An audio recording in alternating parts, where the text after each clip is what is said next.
I'm in a multi-million-dollar home. I'm driving Bentleys and G-Wagons, and I'm a little girl from the hood, so I'm not bragging. I'm just saying where I came from. You can buy the Birkin and buy the Rolls Royce and take me on trips. I do want that, by the way. We're not disconnected, and I don't want you inside of me so you can feel my vagina. If you can't feel my heart, you can't feel my spirit, you can't feel my mind. I don't need an insert. I'm good. I'm grown. I can reach orgasm all by myself. All right. Relax. You got to relax.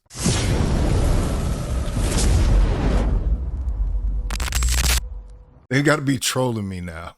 At this point, they got to be trolling me now. Joy Bryant has a podcast, and on the YouTube channel, one of the first guests is Dr. Cheyenne Bryant.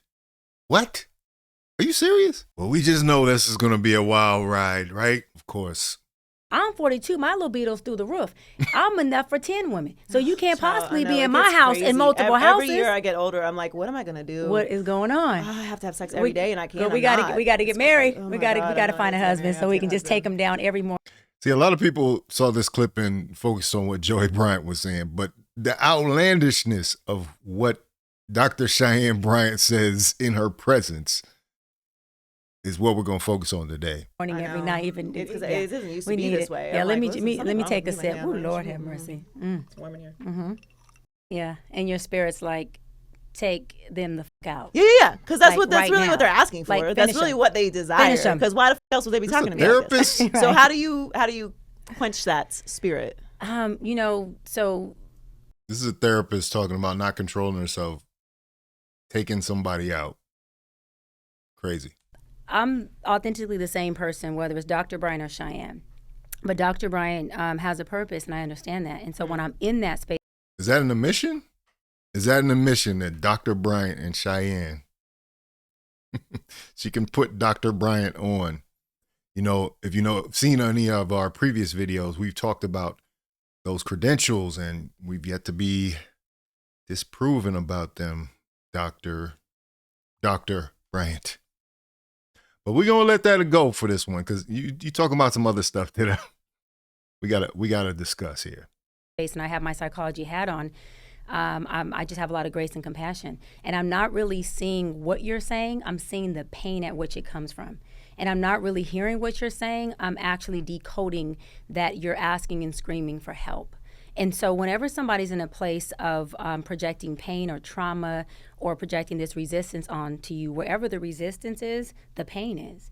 And so in that space, I'm going, wow, like you are really screaming for help from somebody who really couldn't code that this is your trauma, who is showing up for you in this conversation. And because I am an expert in this field, I would be doing them and myself a disservice, and everyone else, all the rest of my clients and people who are on my platform who listen to me because of my expertise, a disservice for me to not see the pain in that. And so I'm speaking to the hurt little boy in them, right? Or the hurt little girl in them, or the pain in them, the trauma in them.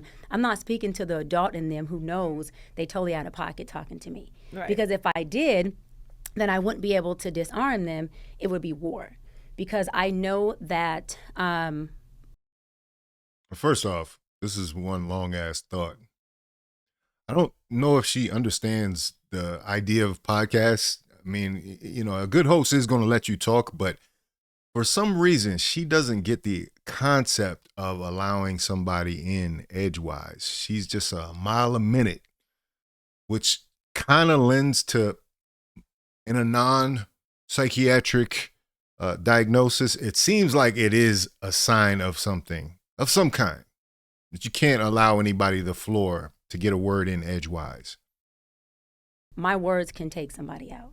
Not just anyone's. I'm saying my particular words, me, can totally dismantle somebody. Ooh. And it's not only that I know it because I know me, I've done it before. And because of that, I choose to make sure that I'm not dismantling someone who's already broken.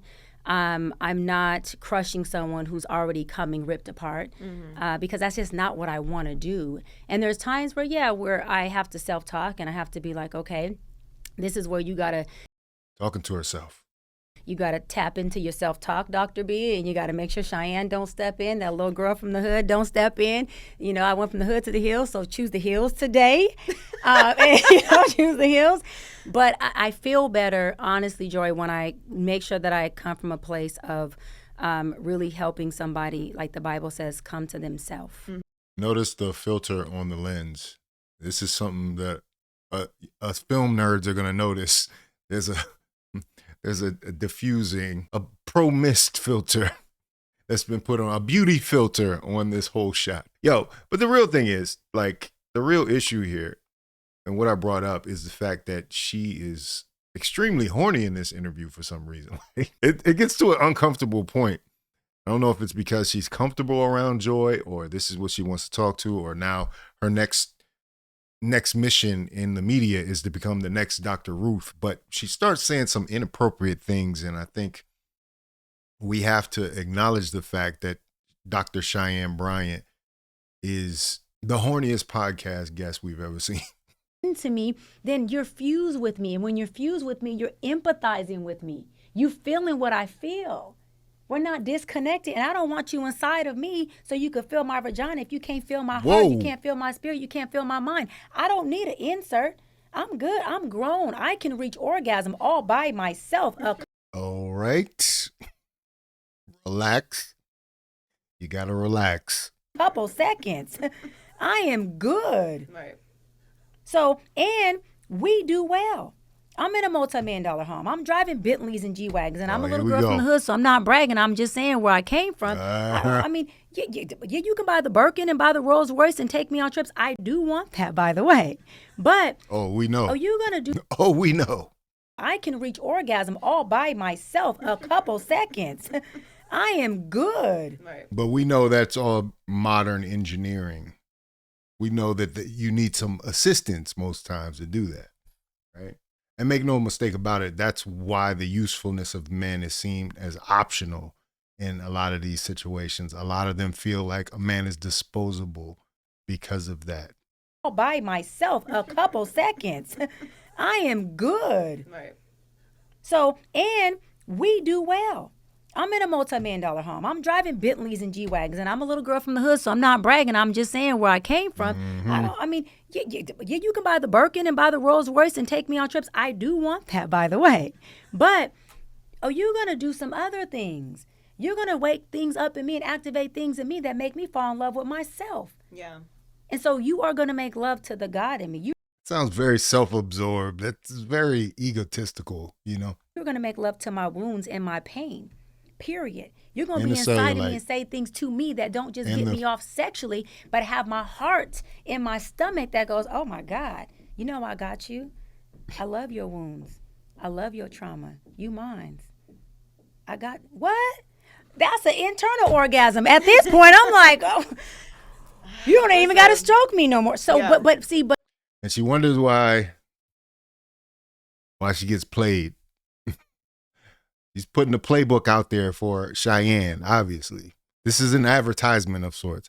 I don't know if Joy is uncomfortable in this situation, but like this conversation kind of is taking a turn. Like, is she flirting with Joy? Is that a possibility?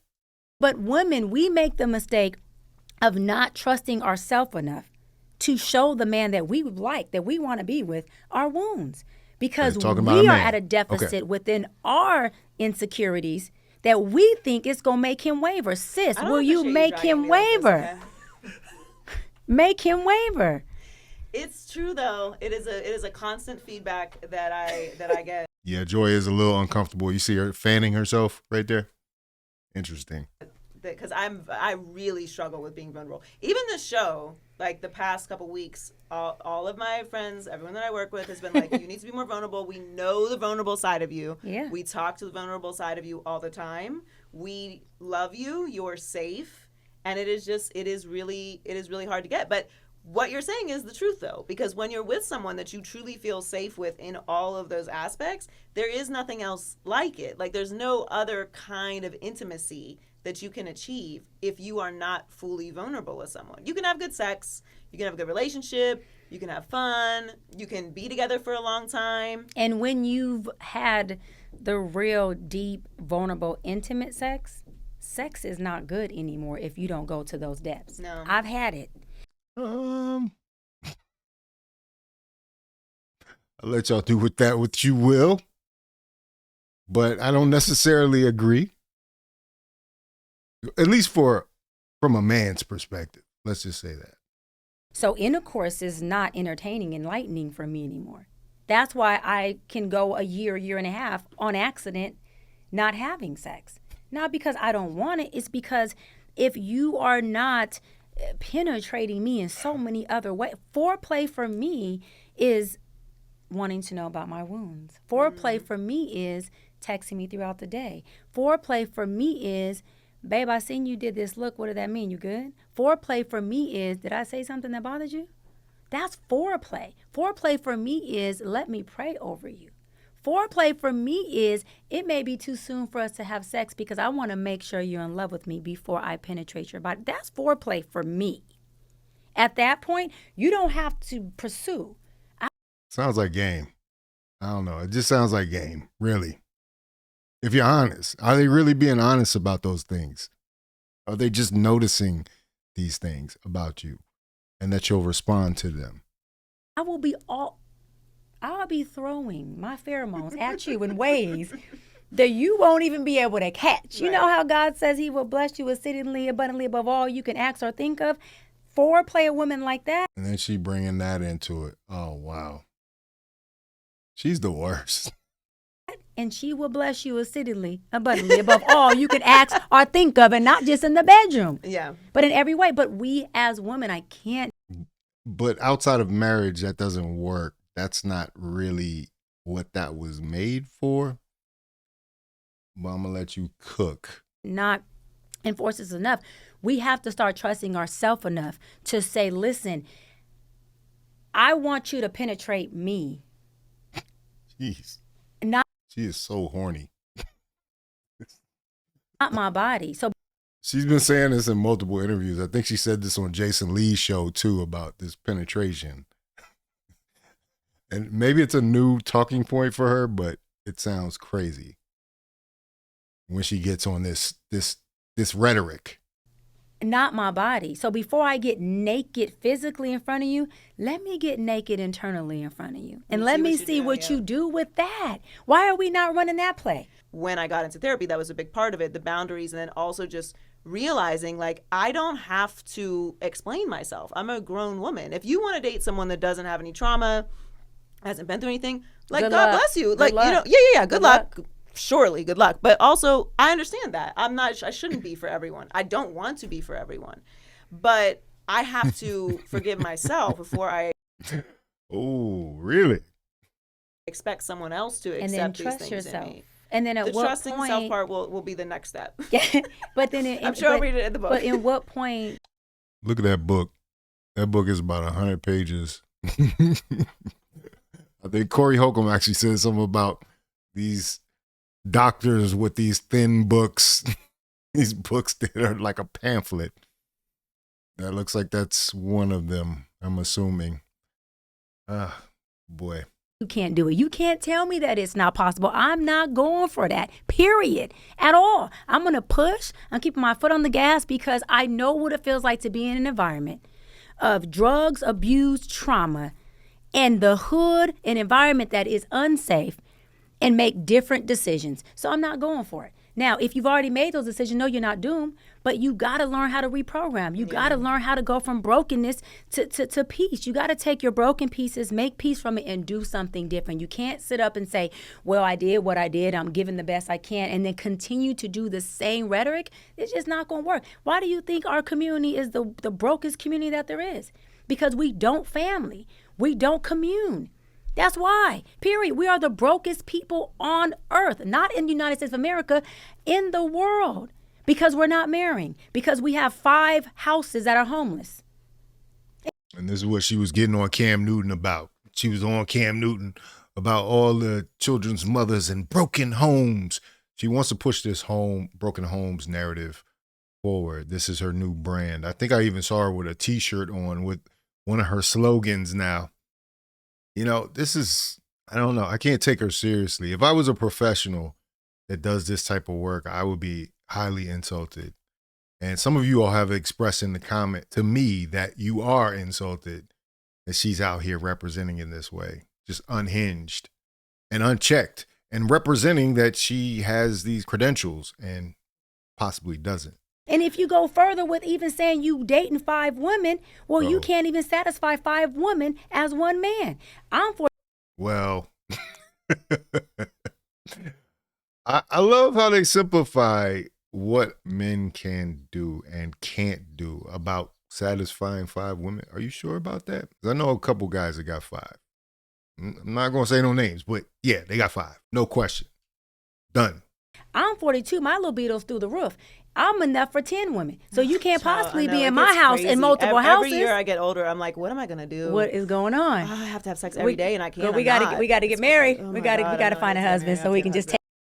And you know what? That is a symptom of you being an older woman. A lot of women will deny this fact, but this is the perfect storm right here. This is, you are reaching your sexual peak as you are falling out of favor in the dating market.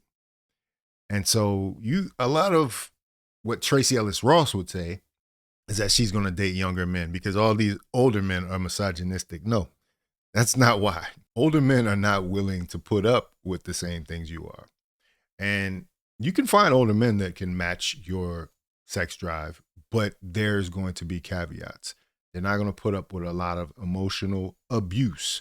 This is one word she can't say in this interview for some reason. She keeps saying abuse, emotional abuse.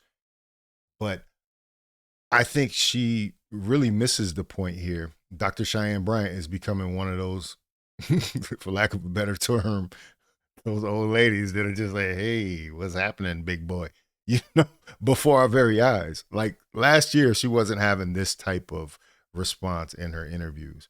But now she's starting to be more of this kind of, I don't know what you call it, but it's not a good look. Talking about her libido at 42. So we can just take them down every morning, every night, even. Because yeah. it doesn't used to We be need this it. way. Yeah, I'm let like, me take a something sip. wrong Oh, with me, Lord man. have mercy. Yeah. Cool yourself off. Got very hot right now. Relatable. We're back. Yeah. So I have a theory about this. Hot flash. I don't want to say it's a theory. It's just my opinion on the situation that you just laid out. I do not understand why people view having a child as less of a commitment Then marriage. I don't understand Marriage. it. I don't understand it. It makes no None. fucking sense to me. And when people talk to me about it, I'm like, you're speaking another language. That doesn't make any fucking sense to me. You're making a human person. You are forever joining DNA with that child. Even if you are not present, even if you've never even met the child, that child exists somewhere. And your energy and DNA and life is in that human. Yep. You can get divorced. And you can't undo it. You cannot You can't undo undo it. that You can at never all. you can At never all. unparent yourself. You're always a all. fucking parent. At Now all. the pushback is, well, you can be an ex-wife. I am an ex-wife. No matter what I say, I've been married. Like I've had the paperwork. Yeah. Went to the courthouse. I've got the 250 people watched it. It was a thing. Like I've been married. I can't undo that. Right. That gives us some insight into where Joy is right now. Didn't realize that she's a divorcee. I think I did know that. It might have been a very short marriage. I have to do some research on it, but that gives us insight on where she's coming from and how she's been showing up in these interviews and podcasts and stuff and the scandals. We ain't forgot about the scandal. They just kind of brushed that under the rug, and now the one person that wasn't involved in the scandal was Shannon Sharp. Now he's all over the place. Oh man, Skip Bayless and Joy Taylor are the biggest winners of 2025.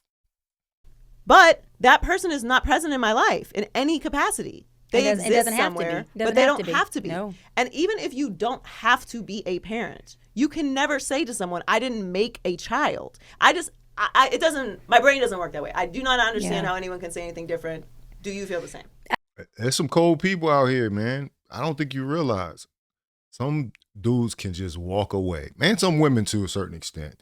I mean, there have been plenty of women out here for whatever reason have lost their children, but there's also a lot of dudes out here that are just like, I ain't got nothing to do with it. I told you I didn't want a kid, so what are you talking about? Not that that's the most honorable thing to do, obviously, but let's be real here. You know what I'm saying? We can't be in fantasy land. Absolutely. I would definitely marry somebody way before I have a child with them. Period. I would call off a wedding before I have a child with you. Of course. My thing is, I won't have a child until I'm married. I'm not divorcing my husband, and all my kids are going to come from you.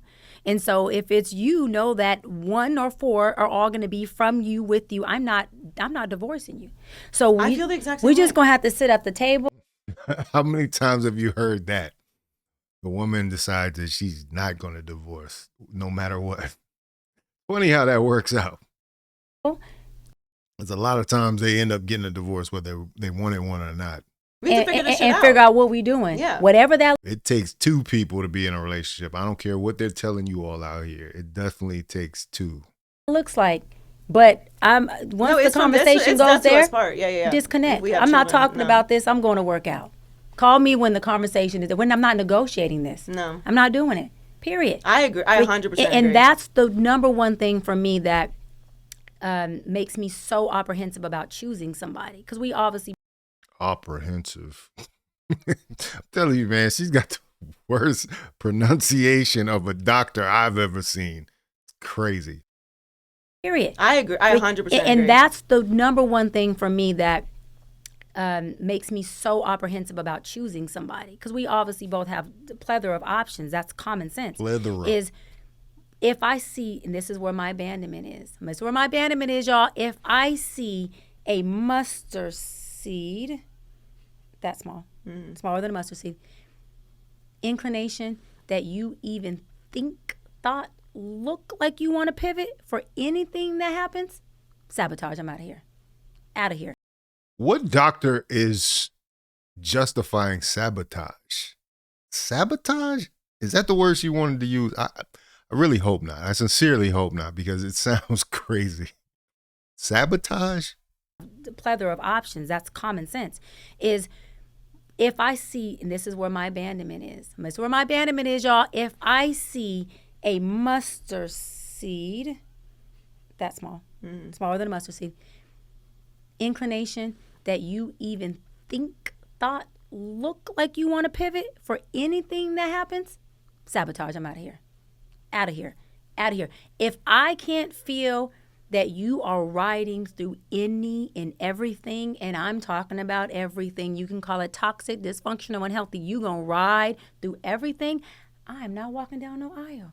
We can have a great companionship, we can travel, we can be... I think she said it there. She just diagnosed herself. All of this is toxic behavior. What she talks about when she's attached into a relationship sounds very toxic. You know, when she was talking about, oh, you can't not give me your cell phone password at all times. I have to be able to access your phone whenever I want to. What? It's just invasion of privacy. Like, in a relationship, you should be allowed your space and your privacy. Doesn't mean that you're totally attached. But she actually says something that is ridiculous about the attachment she wants in her relationships, about the internal things that she wants to decide. I'll just let it play. Best friends, we can have great lovemaking. I will baby honey daddy you to death. I may cook and bring you food. You can do the same for me. I'm not doing it. Because marriage for me means a family. And I'm not co-parenting with anybody outside of my marriage. There's co-parenting within a marriage. I'm not doing that outside of my marriage. I talk about that. People choosing the marriage and not the person. But that's what I was saying is when we choose the marriage, we're looking at the transaction of it. Whether it's the wedding, that's transactional, right, or it's the partnership, or even a man who marries a woman saying, hey, look, I think she would be good for business. Yeah. There's a lot of men who do that too, right? Successful men all have wives. And so what happens is because he chose her for business, transactional, not because likability, compatibility, or someone he really wants to be and build with, then guess what? He can easily go have a couple side chicks in a whole nother state or city because he's not plugged into this woman. He's never been plugged into this woman. So whenever we don't plug into somebody, then we can go clothe whatever ideology we want on anybody. And we can go into production with anybody. If I plug into you, I'm broken clock. You know what I mean? She could be right every once in a while. But let's just be real about the logic behind it. Like, I just don't understand why it's such a mystery and why women who marry wealthy men or whatever she's calling high value, don't realize that there's some compromises being made by making that selection. If you want to marry for love, you can marry for love. But money doesn't necessarily come with that. A lot of times you can build money together if you're in a loving relationship. I believe that. But I think the two things are mutually exclusive in a lot of women like Cheyenne Bryant's mind. And the two things are connected in her mind is what I meant to say. Sorry. And she really isn't clear about why these things are the way they are. I'm experiencing you, not my ideology of you. So if I go to try to plug into somebody else somewhere else, I won't get that same electricity. I won't get that same charge. It's impossible. It doesn't mean that man still can't step out or that woman can't step out. But my point is, if I never plugged into you, then I can go anywhere and just have an outlet. Anywhere. Because we're transactional. Yeah. But if I plug into you, your pain, your trauma, your wounds, the good you, the bad you, the ugly you, that's just what she does. My wife just be tripping. Here she go going off again. But this is the loving side of her. She's such a good soccer mom. And the dudes that do all this plugging in that she's talking about, those are the ones that usually end up getting cheated on and left, divorced. So we can't have it both ways now. We can't. Perpetual victimhood is not a reality for all people in all relationships. We got to stop using that as narrative on podcasts. You know your mama gonna rip you a new one. Oh Lord, here she go. Oh, you in that sexy lingerie? All those different facets of who you are. It is gonna be very, very challenging for me to go plug into somebody else from a relational space. I'm not saying transactional. He won't pay her to leave. Right. But what I am saying is he won't be able to plug into her like he plugs into you. I'm not condoning cheating. I'm just speaking about being in my field for 17 years. I've seen men do a lot of different creative things. And the men who, the creative things, girl. And the men who don't cheat, because there are men who don't cheat. The men who don't cheat, they are the men who are completely plugged into all of their wife. And they're the ones that are getting cheated on and getting left. Her trauma, her wounds, her cellulite, her yeast infections. I'm naming everything. Transparent. That was what I was talking about. Who goes on a podcast and says this? Now, I think an awareness of that, all right, yeah, you know, it's something to know.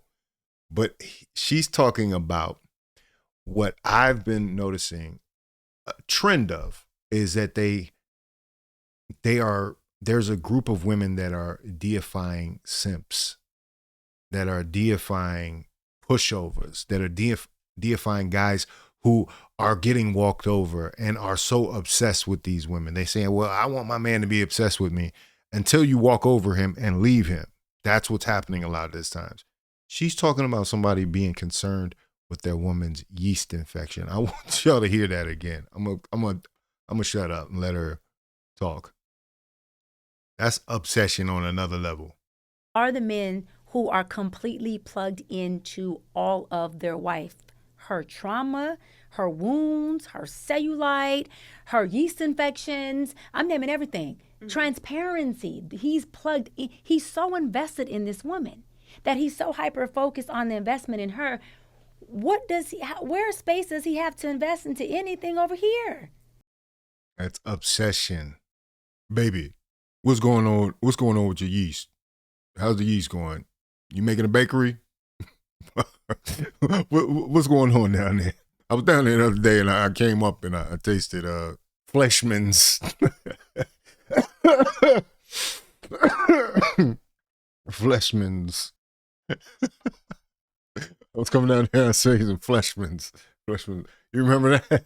The little packet that used to be in a refrigerator? Yeah, that one. Oh, man. Cheyenne, do not go on podcasts talking about stuff like this. Right. And when us women, don't hold men accountable to plug into what we have to plug into, which is showing them what we got, then guess what? They don't get the chance to plug in. So for me, you would never get the opportunity to date me, let alone lay with me and be inside of me.